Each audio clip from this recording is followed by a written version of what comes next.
Hey guys, welcome back to another episode of Tea Time. I'm Sophie. And I'm Isa. And in this episode, we discuss LGBTQ plus rights and how they're represented in the media.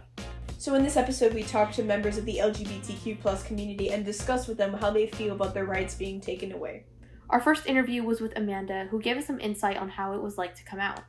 Are you out publicly, and if so, how is coming out in general for you? I am actually out in public. Everybody knows. At first it was like scary. It wasn't something that I was used to, people knowing who I really am, but turns out everybody's okay with it. So I kind of just live my life one day at a time. Why do you think concepts such as homophobia exist?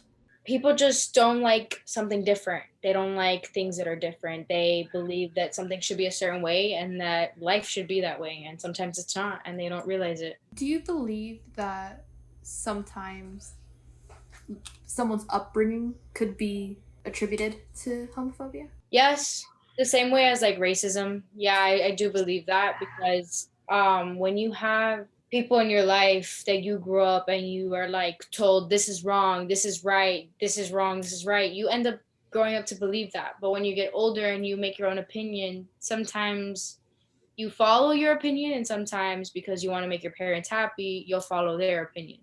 Do you think things like religion tie into this? Sometimes, yeah, depending on if you're really religious, and sometimes no, because I know a lot of people that go to church and still have their own beliefs on the side. They just don't take the Eucharist, or they'll go to a different church that accepts them for who they are as people, because at the end of the day, we're God's creation, right?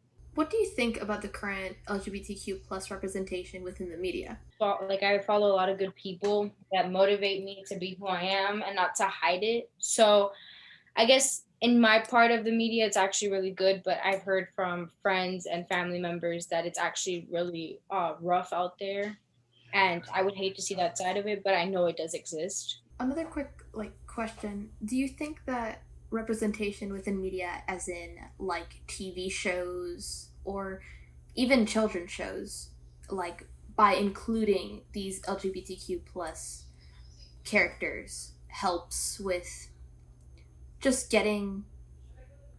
making it normalized, I guess is how I could phrase it? Yes, I think that like a lot of people, well, in another sense, a lot of straight people believe that there shouldn't be any gay representation. I don't know if I said that right, on like the television or on YouTube or anything like that, because they don't feel comfortable with it. But I personally think that it's good for people to see that, because at the end of the day, the real world, you will see it, whether you like it or not. And you can't go up to somebody and be like, hey, I don't like that. Like, no, you gotta let them be, because that's who they are. Mm-hmm. And no matter if you don't like them, they love themselves. So it doesn't really matter what your opinion says. How do you feel about the recent news about the 2 Supreme Court justices that were criticizing the same-sex marriage ruling, and it's at a possible risk for its legality? I don't really get into politics when it comes to gay marriages and stuff like that, because I don't really believe in marriages. I feel like if you do love somebody, you'll commit your life with them. Because before we were legalized to be married, it was like, oh, you're a sin, you're a lie. So marriage really wasn't a big deal for me, or it wasn't a deal breaker in that sense. So, but I do feel bad for the people that do want to get married and do want to put it out there and want to show the world. I do feel bad, because we are at risk every single day of our lives.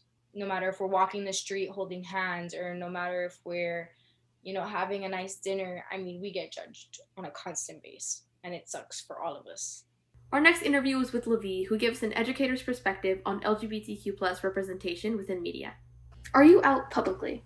Yeah, so to my friends and my family and everybody I meet that I feel comfortable and safe with, I'm out, but on a general basis, sometimes it's kind of emitted from my everyday conversation if I don't feel that I'm in a safe space. Alrighty, so our next question is, how do you feel about the current LGBTQ plus representation within the media? I think that it is growing. I don't think that it is enough. I don't think that it is expansive to every being that LGBTQ is supposed to represent. But I think that strides are being made, and every time I do see something in the movies, I get very, very excited. So I think we're working towards something. Have you heard of the potential Supreme Court ruling against the rights of LGBTQ plus, rights in the community? And if you have heard of it, what was your initial reaction?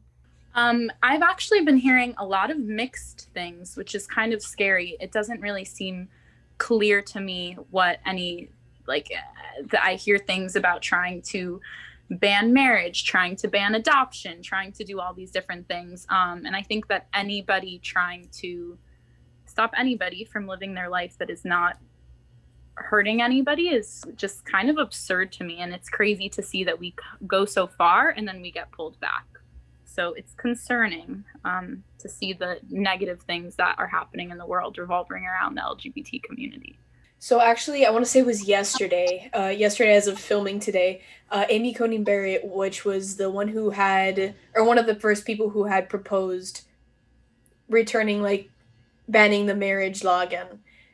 And she was just she was just sworn in as a Supreme Court justice, which is a step in the direction that's not favoring, Yeah. Yeah, it's scary. It's scary, and I don't know. I feel like because I'm younger, I haven't felt the implications of it yet.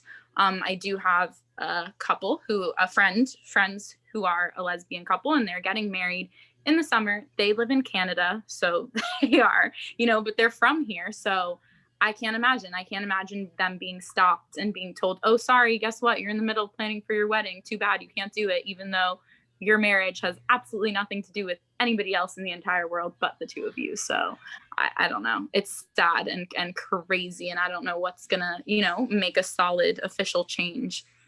Why do you think homophobia exists?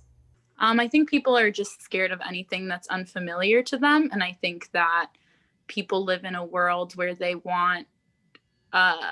just want to be in other people's businesses. And I think, if there is a person who is choosing to be with somebody who is consenting, who is of an appropriate age, then who cares who it is, or why they want to be together. But everybody just wants to be in each other. People who, are homophobic, I think they just want to be in other people's business, and it has nothing to do with them. And they think that just because somebody else represents a certain way that it's going to affect them, or that they have to be a part of it. Or, even when I hear people say, "Oh, I don't want to see it," what are you even seeing? What's the difference between seeing a straight couple holding hands in the street versus a gay couple? The extent of what's happening, it just shouldn't bother anybody. But yeah. I think people are just scared and ignorant and dumb and selfish. Last but not least, we interviewed Chris and Lewis, who were able to give us their unique perspectives on how they were able to come out and how somebody's upbringing may affect their views. So the first question is to both of you. Are you guys out publicly? I am. Yeah, we both are. I came out 2014, 2015. Wasn't the easiest, but it definitely was a lot better than most of my friends and maybe my boyfriend. We're both out. I was more outed to my family, but I kind of see it as a blessing, I guess, now, because it maybe I didn't have the courage to do it myself. So I know a lot of friends and family that their outing or their coming out wasn't the nicest. How do you feel about the current LGBTQ plus representation within the media? So I think we're getting closer to where it needs to be. Definitely moving towards the right direction, but we're not there yet. A lot of gay men are portrayed as being very fragile and soft. Not every gay man is soft and fragile, Yeah, I think I agree. I do like to see that there is much more representation than when I was growing up. I mean, now I'm seeing cartoon characters that are inclusive of LGBTQ plus identities, So I love to see that, and I love to see that it has been a little bit more progressive. For the most part, what I see is just stereotypes that continue to, at this point, get old. So recently there's been a new Supreme Court case that I want to say they're hearing on Wednesday. So today being Monday, this is gonna happen on Wednesday. And if you guys have heard of it, I already see you guys nodding already. The case with Amy Coney Barrett and the whole initiation into the Supreme Court. How do you guys feel about them possibly taking away the rights that they once had given? He actually educated me on this more than I actually did. I was super sad to think that our country would probably be taking steps back than forward or more progressive. Like there's a lot that is at stake ultimately, because it's not just LGBTQ rights, it's minority rights that are being put into questions at the moment, and that even including some religious minorities like Muslim people and Jewish people. That's what we're seeing right now being put into question. I believe that one of the cases that they're using is Fulton versus Philadelphia, which is one of the cases that have given some kind of protection when it comes to the law to our community, not and so yeah, it did make me very scared, upset, like Frustrated. yeah, because we've come so far to now start going back. It's heartbreaking, to feel like we're getting to this point again. I feel sad for the older LGBTQ members that felt like, oh my God, yes, we got here, we got this huge movement, and now once again it's being put into question, and Kind of back to square one. yeah, and it's maybe even at this point showing like the true reality that we're living in America, and what some people maybe weren't voicing out as far as like what their opinion is on same-sex marriage. So it definitely has also othered us, it has divided and separated the entire country. We're looking at it's either you're one thing or you're the other. We're not the United States, we're something else. So despite the fact that there are marriage laws and such protecting the LGBTQ plus community, there are still things in action such as the LGBTQ plus panic defense. I'm not sure if you guys are familiar with no. So the LGBTQ panic defense, if I'm defining this correctly, is a defense against people who commit acts of violence towards LGBTQ plus members. So if they feel that they were threatening their rights, they have the right to either physically hurt them or even kill them. If I'm defining this correctly. So how do you guys feel about things like that? Even though we're still in that right direction, there's still things that exist. And it's not legal in every state, but I know it is legal in Florida. Yeah, so I wasn't acquainted with the name, but I have definitely heard of that. And it's mostly targeted towards our POC LGBTQ people, especially if you're transgender women and such. Um, and it's heartbreaking, but ultimately it's the reality, because yes, we do have same-sex marriage equality, right? But the very next day, if my boss says that it's against his religion, he could fire me for that alone, for getting married.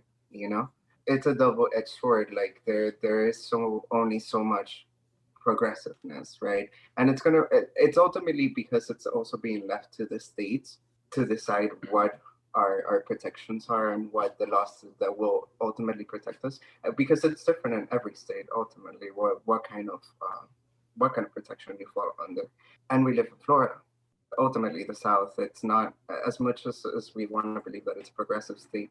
There is still a lot of people that are deep in their root, understand how these are just common rights, the civil rights, the very minimum. No one's asking for extra. We're asking for the very minimum, what everybody else already has. Um, Straight people don't have to get married and then very get fired because they're straight. Like that's not a thing. So I think that until the day that we do have a full redefining what our protection laws are, it's going to continue to be like this. The mindset of this country is not changing on LGBTQ people. I don't think that it has, even with the same sex marriage getting passed. For further questions regarding the LGBTQ plus community, which is an organization who prides themselves in educating people based on gender orientation, sexual orientation, and a lot more. So you can call them at 305-663-7195. I repeat, that's 305-663-7195. If you're figuring yourself out, don't be afraid to speak to those you're comfortable with, and do it on your own time. Don't feel pressured to come out because it might seem like a burden. Come out when you feel comfortable and when you're in a safe environment. Make sure you're safe and make sure you feel safe. That is the most important thing. So you're not alone in this, and there are tons of resources at your beck and call. So that's all the time we have for today. Thank you guys for listening to another episode of Tea Time. I'm Sophie. And I'm Isa. Signing off. Peace out. Peace out! Because